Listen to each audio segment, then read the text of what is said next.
As the astute among you have observed, I am not John. John is out this weekend. My name is Jackson. I'm one of the elders here, and I'll be preaching today. So especially if you're a visitor, this is a great week to come back next week as well, because then you'll get me, but you'll also get John. Let's go ahead and pray. Father, thank you for the ability to gather together this morning, to be your church, your body that you've called your bride. Father, we pray that you would lead us. You would lead us in hearing you. You would lead us in obeying you. Father, we ask that you would open the eyes of our heart, that we would see you truly, and that we would know your love for us and be able to respond. Pray all this in your name, Jesus. Amen. Well, welcome.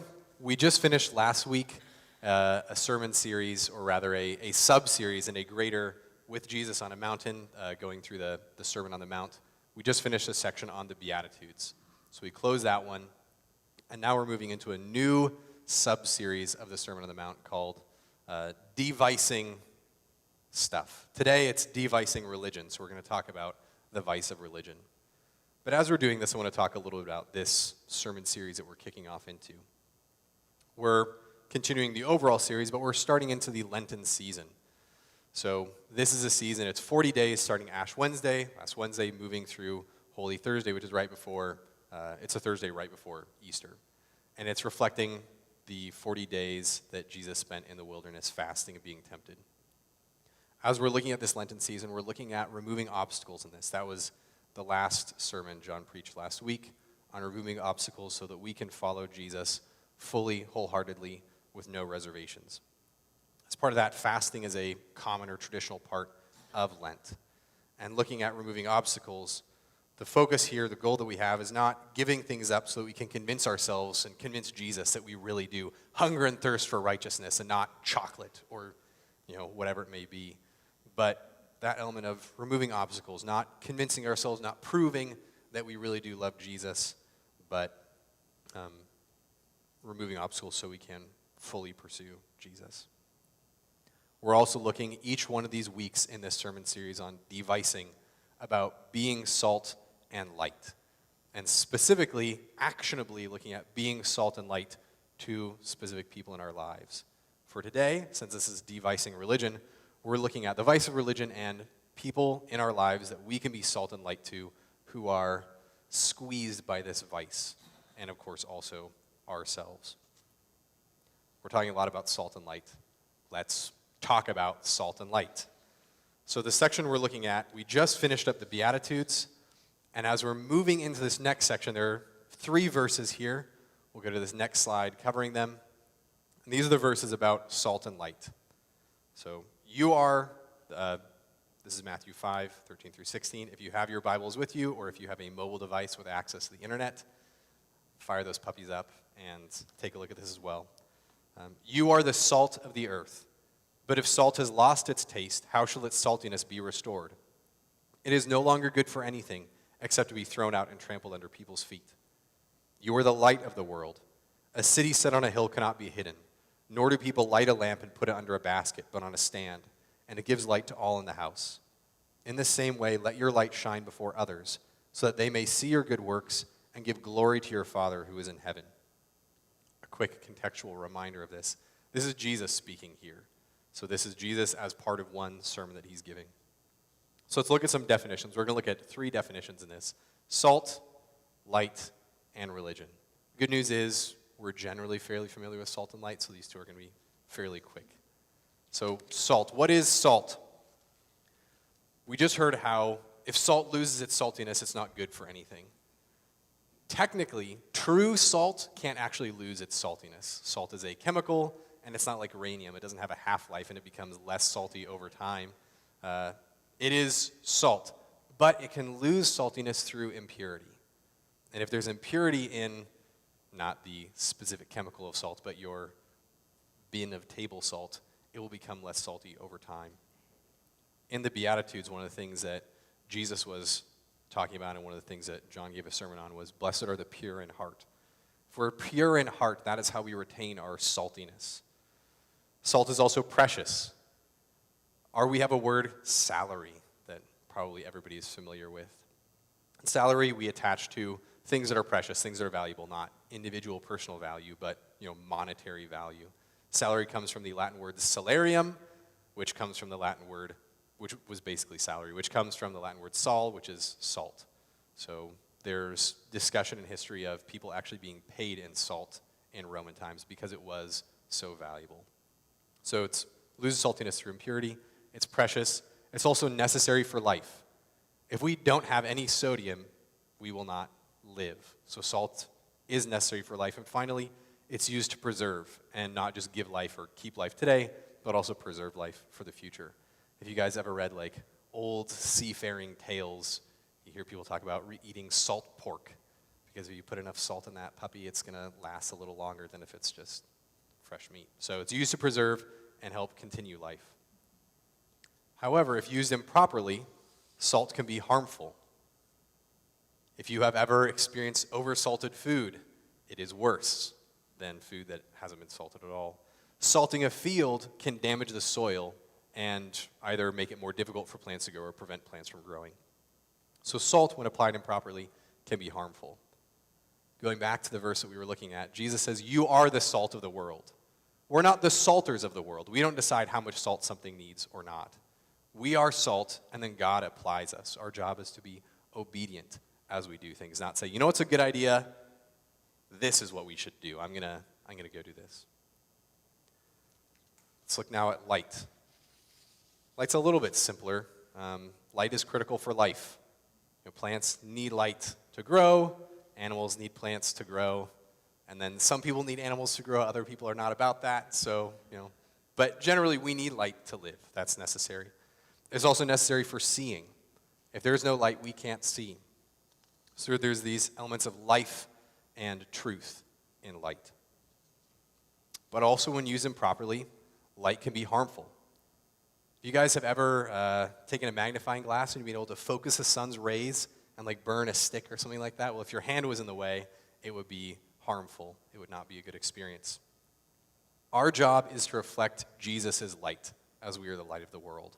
We're not bioluminescent in ourselves, and we're to be mirrors reflecting Jesus' light, not lenses to say, ooh, you know what? This really should be focused more, and this person really needs to hear this, so I'm going to make sure that I lens this and focus it on them.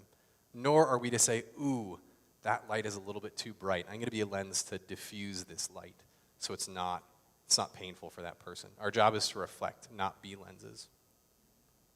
Okay, so that covers salt. We've covered light.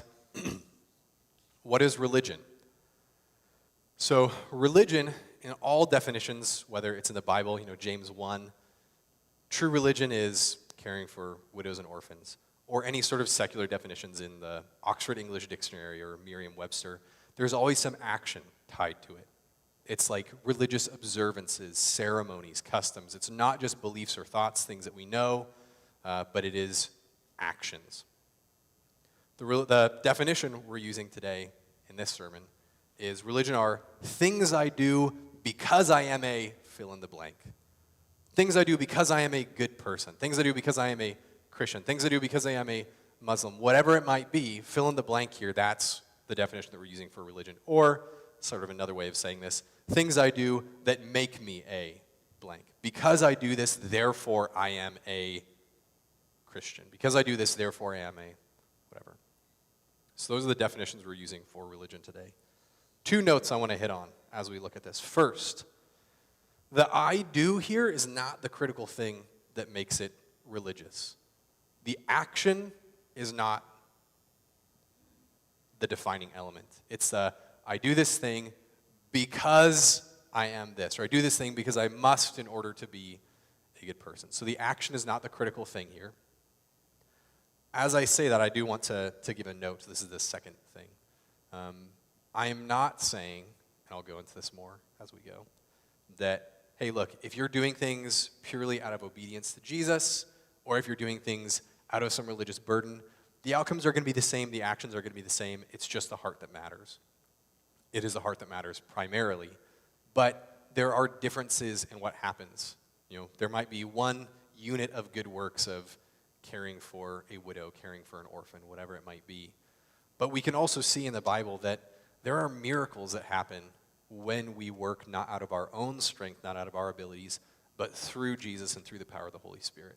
So maybe a way to say it is like what we put into it might be the same level of effort, perhaps, but religion will be our works as opposed to us obeying Jesus and the Holy Spirit actually doing the work. Okay, quick sidebar.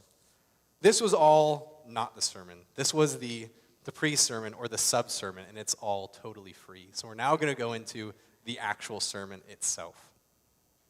We'll look at a passage here. It's Matthew 5, 17 through 20. So we just looked at 13 through 16, which is salt and light, and that's going to be sort of the foundation for the series as a whole.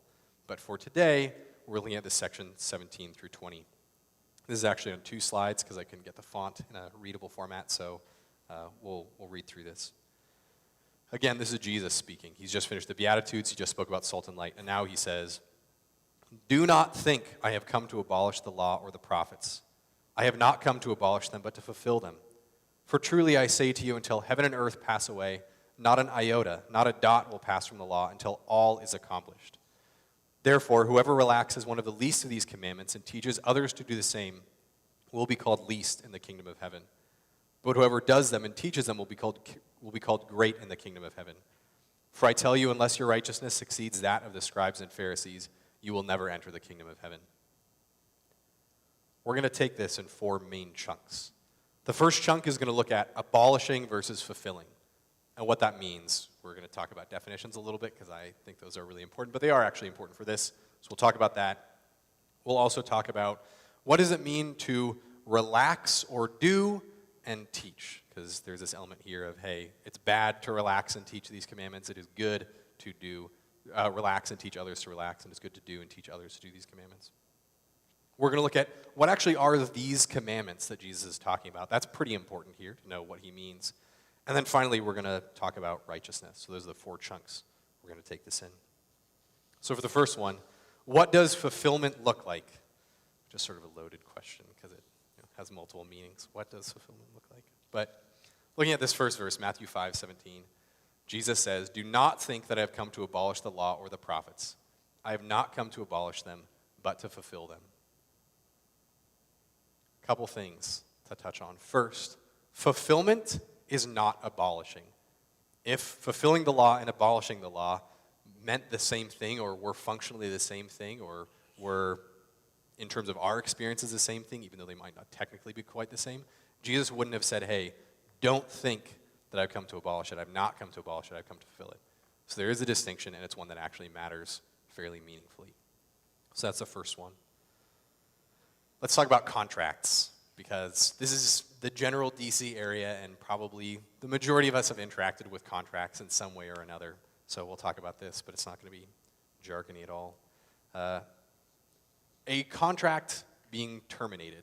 If I am a party to a contract and I have obligations under this contract, something like I have a debt I have to repay. I have obligations under this contract I need to execute on and fulfill those obligations. If that contract is terminated, I'm no longer under the obligations of that contract, and it's just gone. The obligations themselves have vanished, and therefore I don't have these obligations anymore. And I'm good to go. I'm not under that contract.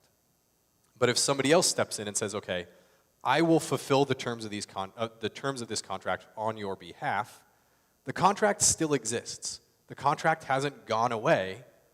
I am no longer under the obligations of that contract, but those terms still do exist. They've just been fulfilled by somebody else. So that's one element there. We are no longer burdened by the law. Romans 6:14 says you are not under the law, but under grace. And there are a lot of discussions in the New Testament. Look, the law doesn't apply anymore. You're not under the law, you're now under grace. So that is a major thing here. We are no longer under the burden of fulfilling the law ourselves. We are not to fulfill the law. This is the second thing in this. Jesus has fulfilled the law. We cannot earn or deserve God's grace, his favor, his mercy through anything that we do.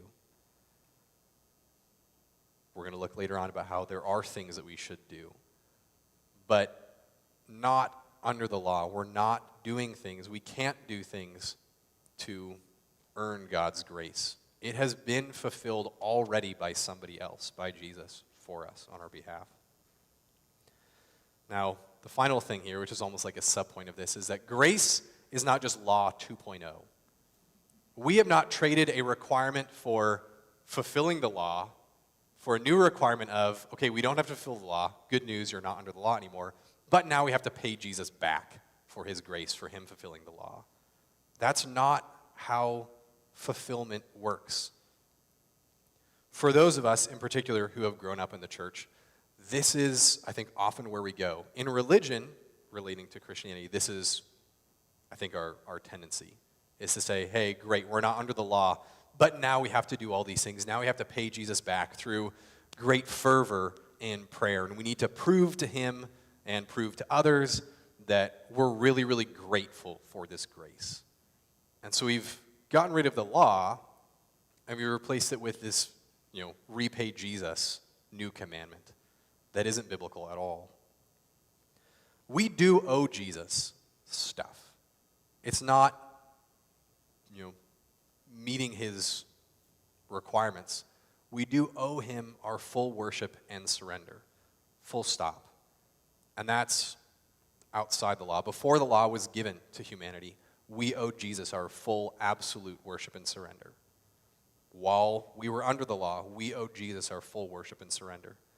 And after Jesus fulfilled the law, for all eternity more, we still owe Jesus all of our worship and surrender. As Catherine and Sophia were singing, for endless days we will sing your praise. That is what we owe. That is our action. That is something that we do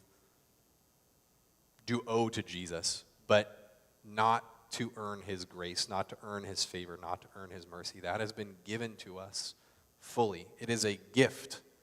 You can't earn a gift. You can earn other things, but you can't earn a gift. So how do we live our lives? How do you live your lives? How do I live my life? Do you live your life as if Jesus has abolished the law? Hey, good news, I got grace, I'm good to go, don't need to worry about how I behave. The law's abolished, I'm fine. Do you live your life like Jesus has updated the law? Okay, I'm no longer under these requirements. I eat bacon, I love bacon, I'm free, I've got my Christian liberties, but I'm crushed by this weight of having to figure out how to pay Jesus back for what he's done. And I'm always trying to, be the best community group leader, be the model citizen, be the model churchgoer so that I can prove to Jesus, so I can prove to others, so I can prove to me that I really, I deserve this gift, I've earned this gift, I've earned Jesus' favor. So do we live like Jesus abolished the law, like he's updated the law? Or do we live like Jesus has fulfilled the law, that we're not under those obligations anymore, that we are free and that we are in relationship with Jesus, that he has given this to us because he loves us deeply. So we don't need to earn Jesus' favor. We can't earn Jesus' favor. We can't earn his mercy, his grace. But our lives shouldn't be unchanged as a result. We shouldn't be, this is sort of going back to living like the law has been abolished. We shouldn't just say, hey, I'm good now. I'm just going to continue to do my life as I see fit. So what does relaxing versus doing, and what does teaching look like? Going to the next two verses, Matthew 5:18 through 19. Jesus goes on and says, "For truly I say to you, until heaven and earth pass away, not an iota, not a dot will pass from the law until all is accomplished. Therefore, whoever relaxes one of the least of these commandments and teaches others to do the same will be called least in the kingdom of heaven. But whoever does them and teaches them will be called great in the kingdom of heaven." In fulfilling the law, Jesus has not given us a license to just blow off the commandments. The commandments, God's instructions, have not been abolished. There are two main things I want to look at in this. The first one is that our lifestyle, merely by living as human beings, we will model and declare something. ACC's vision is to model and declare Jesus. That's a good thing. That is something that we want to do. But in living, as a people, as humans, not just as ACC, but as human beings, we will model and declare something to people. We might model and declare updated law to somebody, But here, we might model and declare a relaxed commandment in what we do and in how we teach others. So that's the first thing. We can't avoid that. By living and by being human beings, we will model and declare something to the people that we interact with. The second element here is that modeling and declaring grace does not mean that we have to tell people that commandments are relaxed. So relaxing commandments could take the form of just some ooey-gooey, laissez-faire Christianity of, hey, we talked about this a little bit with abolishing. You're forgiven, do whatever you want, there's grace for that, you're good to go. Don't worry about it. Paul talks about this later on, saying, what should we say then? Should sin abound more, so grace should abound more? By no means. So this is something that is not new to us. This is not like a North American issue. This is a tendency that Christians can have. And going back to being light of the world, or being salt, this is allowing impurity into our hearts, and this is us becoming a lens, not a reflection of Jesus, and saying, oh, we're just going to diffuse this light, make it a little bit softer, a little easier on the eyes. It's a little harsh right now. So relaxing can take that form, but it can also take another form of being super religious. Religion can coincide very happily and harmoniously with relaxed commandments. Just as religion might say, you have to be a really good person because you're a Christian. These are the things that you must do because you're a Christian, or only if you do these things can you be considered a Christian. So will religion happily say, in order to, if you say you're a Christian, you have to live a really carefree, happy, joyful life. And you better do that, man. If you don't do that, you're not going to be a real Christian. So relaxed commandments in no way have us escape this vice of religion. The religion can live very happily alongside relaxed commandments. C.S. Lewis has an essay where he talks about forgiving versus excusing, and relaxing is under the excusing category. Excusing, somebody says, hey, don't worry, you're fine, you're good. Forgiving says, no, what you did hurt me, it was wrong, but I forgive you and I'm not going to hold that against you. And when we relax commandments, we excuse on behalf of Jesus, ourselves or others, saying, you know what, that's not a big deal, don't worry about it. Whereas what Jesus has done is he's fulfilled the law and he's forgiven us. But he hasn't just abolished the law, he hasn't excused us.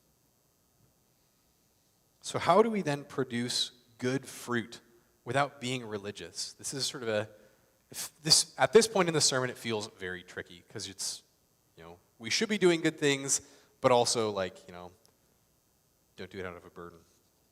So what are these commandments that Jesus talks about?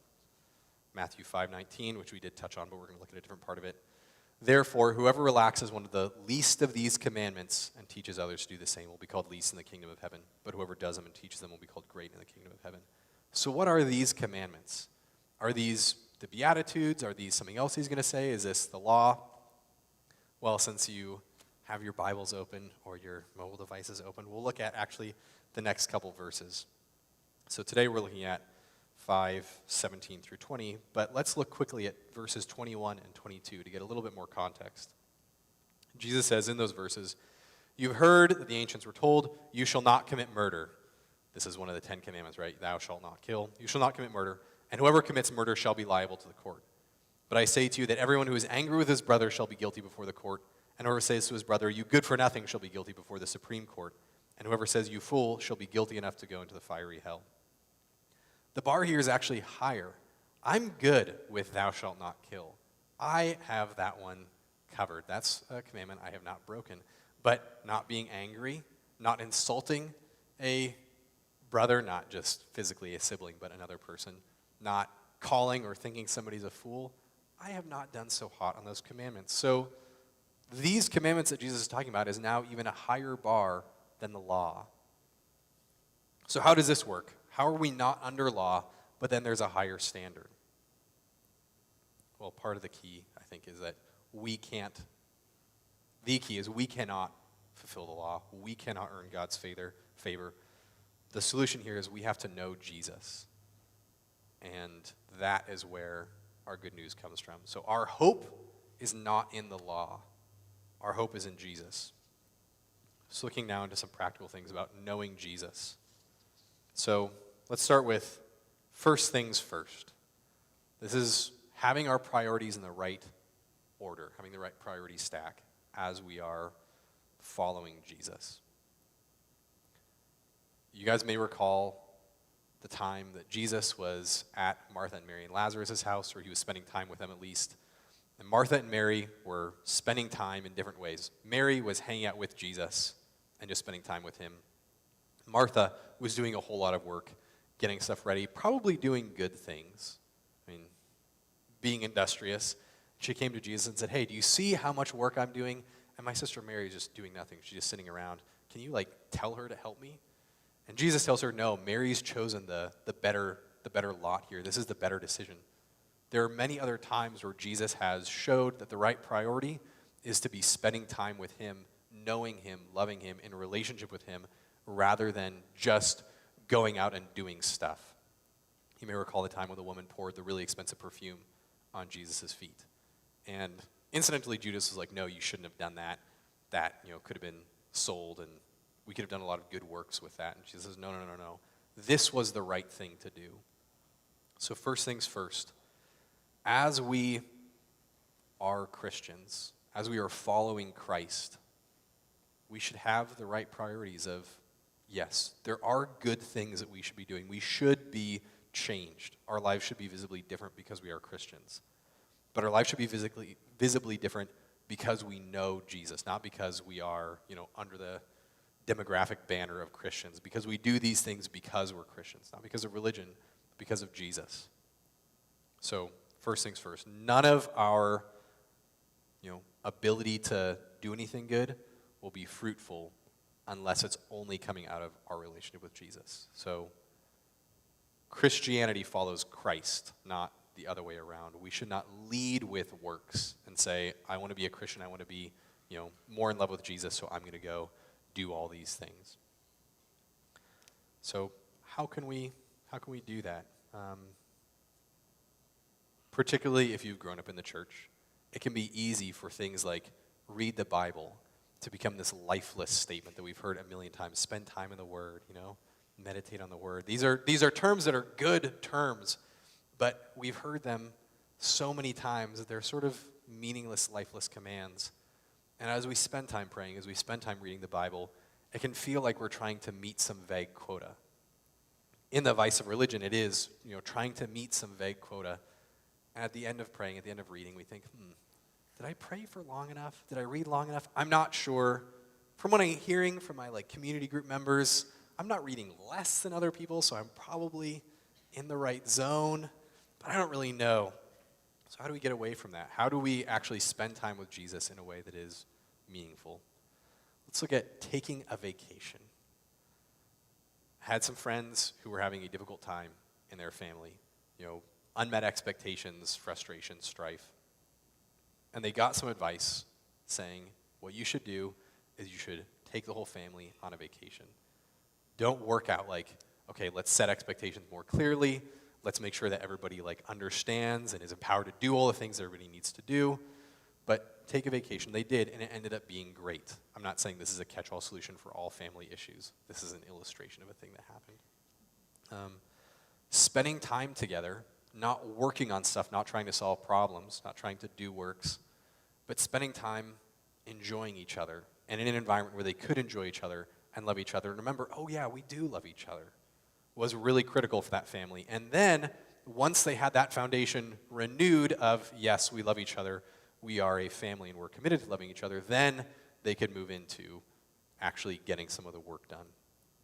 For us, this week, spend some time reading the Bible, but don't read it as I am reading Christianity's religious text today.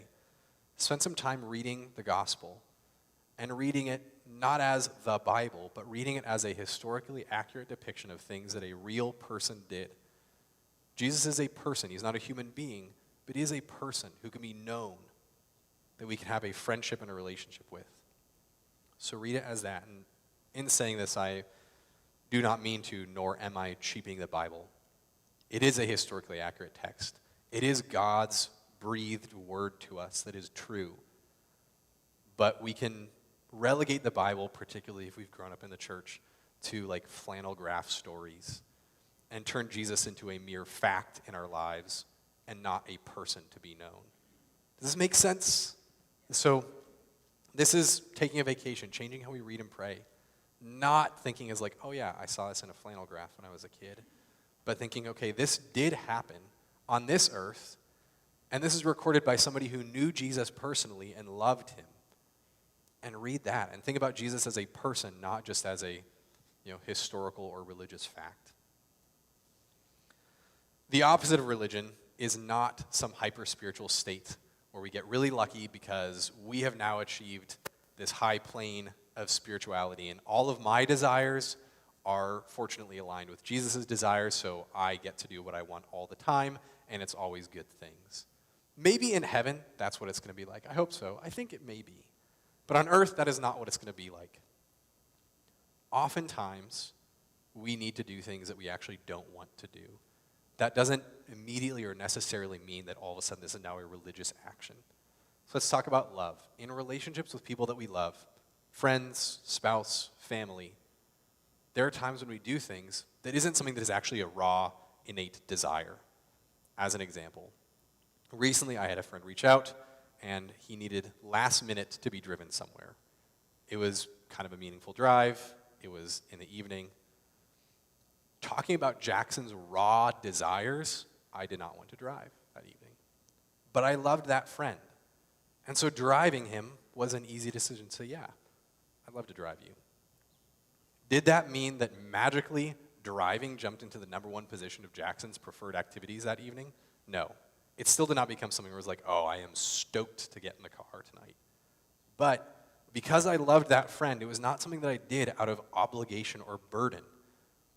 Driving didn't magically become fun in my first choice. But spending time with him, being able to care for him in that way, was something that I was happy to do. And I was actively glad that my friend reached out and said, hey, can you help me in this way? This is what our relationship with Jesus should be like. There are times where we're going to be called to do things that will be hard. There's a lot of discussion of suffering in the Bible. There's a lot of discussion of persecution in the Bible. There are times where we're going to do things that are hard, that we don't actually desire to do right then. That doesn't mean that, oh, I'm doing a thing I don't like, I must be doing a religious action, I should probably stop that. It could be, but, doing things we don't like doesn't mean it's religious. Doing things, if we love Jesus, can be something that we are doing because we love him, because we want to obey him, because we want to be closer to him, and not be something that we're doing out of obligation and burden. Finally, stop striving. I'm actually going to drop down and grab my sheet here. I forgot I had a quote here that I didn't have on my slides. But last week, John talked about the Asbury College Revival, which hopefully you guys are familiar with. It's super cool. It's worth reading.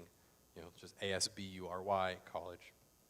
The guy who was preaching that day, one of the things that he said was, stop striving. Stop wearing this heavy burden of, I gotta love because I'm a Christian, which you may recall our definition of religion very neatly ties together. No, you gotta love because you've tasted and seen the goodness of God. You have been loved. You have to continue to put yourself before Jesus so you can be loved by him, so you can love others.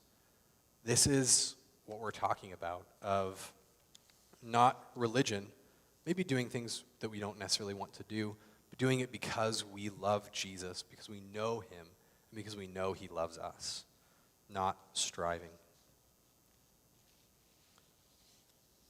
Finally, we'll talk about righteousness. The next verse, Matthew 5:20, Jesus says, "For I tell you, unless your righteousness exceeds that of the scribes and Pharisees, you will never enter the kingdom of heaven." There are two meanings here I want to touch on, or really one meaning with two messages out of it. The first one is sort of simple, but righteousness comes through faith. Our righteousness is not from our works. Our righteousness is through faith in Jesus. Again, going back to fulfilling versus abolishing. Jesus has fulfilled the law for us. We do not have that. We don't have a burden of earning Jesus' favor or doing enough good things. Our way of getting righteousness is through Jesus. So through faith, through relationship with Jesus, not through works. The second element here, I think, highlights the futility of trying to earn God's favor through works. We can't earn God's favor, mercy, and grace. As another simple example, If you were talking to somebody who was reputable, who really knew what they were talking about, and they said, hey, just so you know, unless your net worth exceeds that of Bezos and Buffett, you are never retiring. You would say, okay, I need to rethink some things, because clearly planning for retirement is a futile thing because I'm going along this route. The scribes and the Pharisees were the peak of works-based righteousness. So for the generic person to hear that, it would say, okay, I need to change my strategy here, because trying to get righteousness through works like the scribes and Pharisees, I can't beat that. Does that part make sense? Of righteousness through faith, through Jesus, not through our works. And then also, this portion, I think, highlights the futility of trying to earn through works. So let's now talk about this week and what we're going to be doing this week. Looking back at being salt and light. So Matthew 5, verse 16. In this same way, let your light shine before others, so that they may see your good works and give glory to your Father who's in heaven. So I have a question now for us. What is our light? Anybody have an answer from this? Okay, so I heard somebody say Jesus, which is correct. When I first read this, the first time I was like, okay, great, lights, good works. But no, our light is not our good works. People can see our good works by our light, and that causes them to glorify God. So we should be doing good works. That's almost assumed in this, that, yeah, you're going to be doing good works. But the primary thing is for us to be in relationship with Jesus. And going back to our definition of religion with the I do not being the key part, but the motivation and justification behind it. If we are doing things just through our power, there are a lot of people in the world who are doing good stuff that don't have a relationship with Jesus. So if we're doing stuff out of our own power, saying, I got to do this because I'm a Christian, and I'm told to do good works, so I'm going to do good works, there are a lot of other people who are also doing good works through their own power. If we're doing good works through the power of Jesus, that's where our light, Jesus, working through us, can actually cause our good works to result in glory being given to God. So this week, who can you be salt and light to who is suffering from this vice of religion? Maybe they're a Christian, maybe they're not a Christian. What we've been talking about within religion has been tied specifically to Christianity in this sermon, but that definition of religion, I have to do these things because I am a blank, doesn't need to be within Christianity, of course.